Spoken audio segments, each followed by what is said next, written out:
what's going on? It's your main man, King Q. That's right. We're here with yet another special edition of the Unselfish Behavior Podcast. As you guys know, we are calling these segments right here Unselfish Business. That's right. Where we walk up, pull up with the whole crew to local businesses right here in the city of LA and see what they doing, see how they influence in the community, and we chop it up with them right here in their home.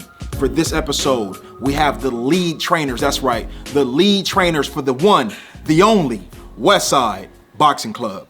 We got my man Nacho, and we got my man Jose in the building. You know what I'm saying? Come on in here, fellas. You know what I'm saying? Come on in here, fellas. You know what I'm saying? Come on now. My brother's right here. And you know, y'all been knowing me for a long time. Huh? They've been knowing me for a little minute. It's been a while. They've been knowing me since I was in shape. You know what I'm saying? Come on now. But, you know, it's an honor. Thank you for allowing us to come here and y'all home, man. You know what I'm saying? And for this segment, we love to sit with influencers and business owners that's local in the city of LA and just kind of get some intellect about you guys' journey. This podcast is a guest-based podcast, and we're looking to provide inspiration and empowerment to the city through storytelling. So I'll ask you guys just a multitude of questions just to kind of get some intellect about how you built this beautiful fucking place. You know what I'm saying? And for me, it's in the home of Mid-City, Midtown, I like to call it, you know what I'm saying? And I remember when this spot, man, was a vacuum shop. You know what I'm saying? That's right, yeah. And you guys have made it into an absolute pivotal stomping ground for boxing fans and sports fans alike. So, Nacho, I guess we'll start with you. Just kind of what's been the journey like in regards to just building up Westside Boxing Gym to what it is? How did it start? And what was kind of the inspiration behind moving to this specific location in LA? I mean, it was just, just for the community. Yeah. We went to different gyms. We used to train on the different gyms. The prices were like crazy. Ridiculous, right? They were like $500 a month and stuff like that. And we know for this community it's too high. They can't afford it.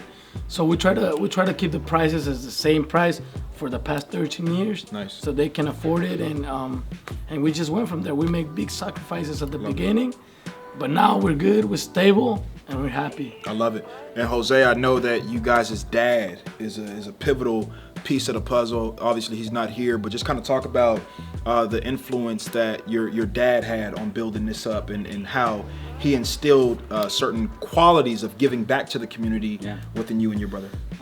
My dad, man, he pushed me and my brother every day. I mean, love it. One time we were this close to throw the towel, and he's like, nah. Hell no. No, he's like, no, we just gonna work through this and look, man, here we are, 13 years.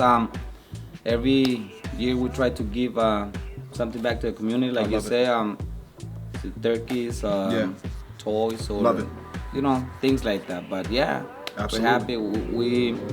We try to participate in anything we can. Absolutely.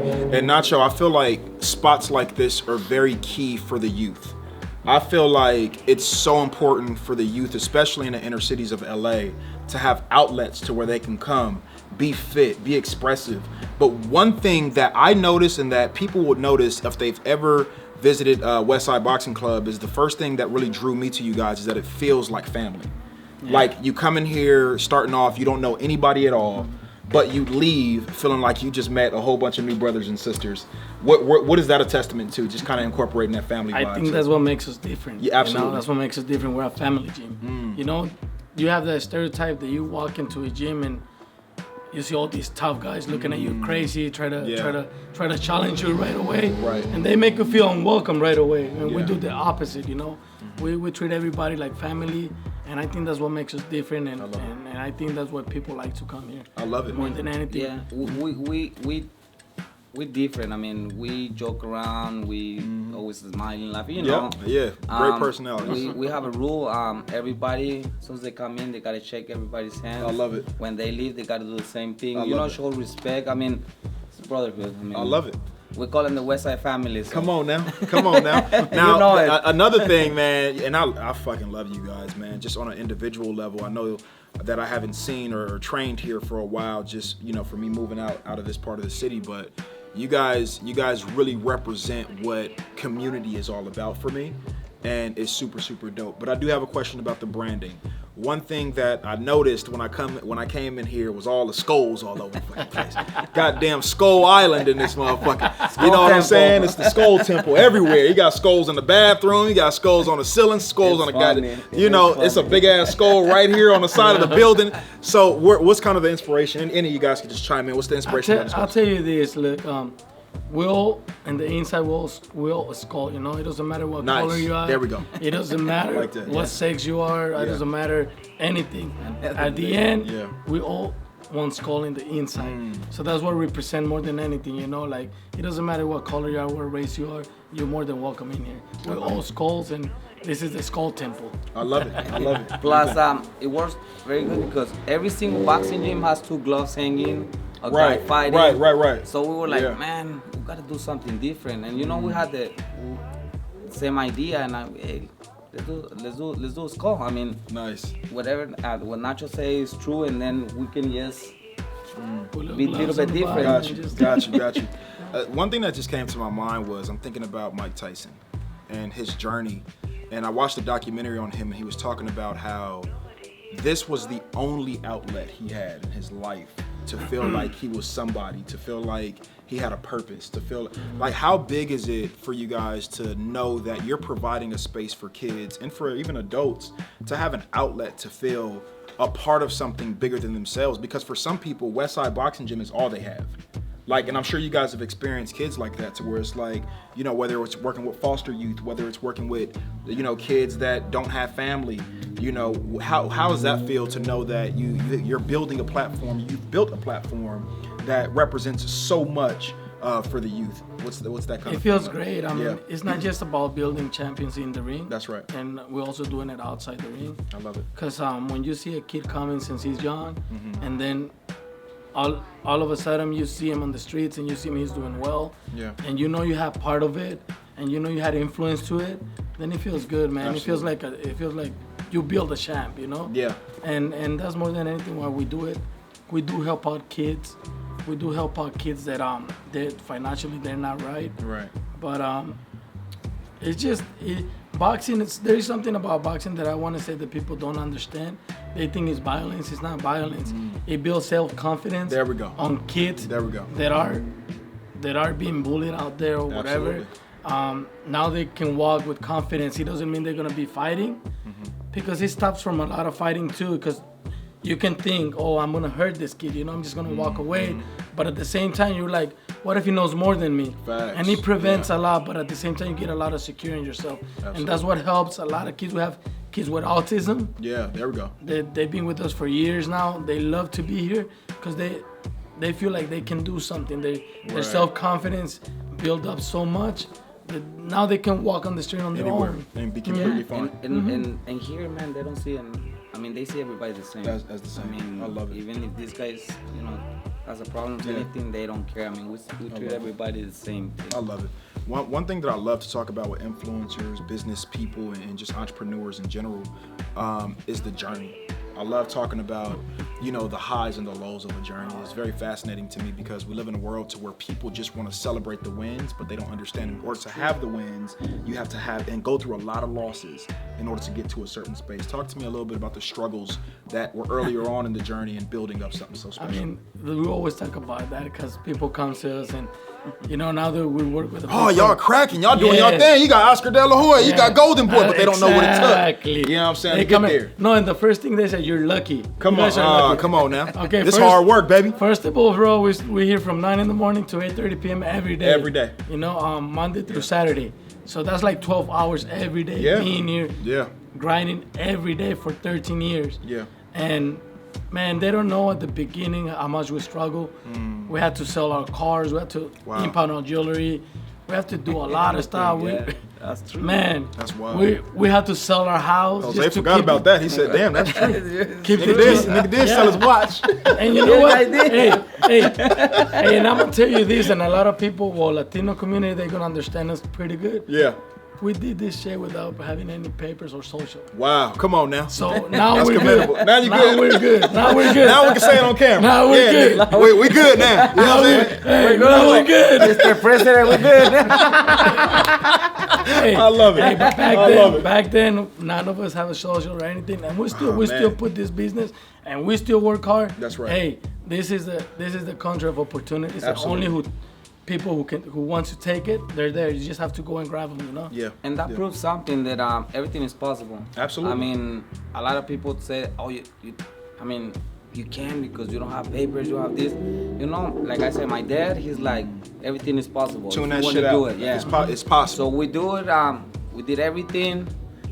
13 years, man, and counting here. Wow. Excuses. People have so many excuses all. as to why they can't do something, and a lot of times the excuses are centered around blaming other entities or outside sources as to why I can't do this. Do you understand that it was probably somebody who looked at this property, who was probably Latino, multiple times. They probably walked by every day and they probably said, I ain't got no papers, I can't get it. Exactly. And they before they even tried, they just gave up. There's so many people out here that's giving up before they even try.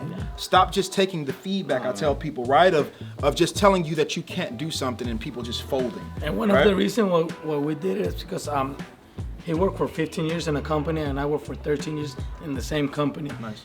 And our boss just came one day and told me, you know what, Friday is your last day. Wow. After 13 years. I'm a single dad of 4 kids. Wow. I'm like, what am I gonna do now? And that's what I told my brother, you know what, we might not be making the same money when we start here, but we don't have nobody who's gonna come and tell you, hey, you don't have a job. That's no right. You know what I mean? That's right. If you wanna get a paycheck for saying, you gotta work on your own. You're your own boss. That's what we do. In full control.